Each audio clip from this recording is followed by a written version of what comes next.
In this video, I'm going to show you how to speed up audio on BandLab Mobile. Now, the first thing you have to do, you want to open up your project, and from here inside your tracks, you simply have to select the audio you want to speed up. So for example, this blue audio over here, and I'm just going to tap on that track, and as you can see, a few things will pop up at the top, and you want to tap on those three dots at the very far right, so just tap on those.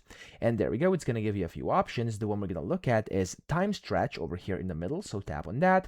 And then from here, you'll be able to basically time stretch it, okay? So as you can see at the bottom left, it's going to say the speed that it's at right now. So if I go ahead and just kind of drag this from the right to the left over here, it's going to speed up my audio by, as you can see in this case, 1.85x, okay? Of course, you could do whatever you want. You can just tap on the play button bottom left, and there, as you can see, it basically sped up the audio to a point where it's not even recognizable anymore. However, of course, you could do this for any audio you want, and then whenever you're ready, just tap on the check mark button bottom right, and that's gonna get applied. So that's it. I hope this video helped you out. If it did, please subscribe to the channel and help me out as well.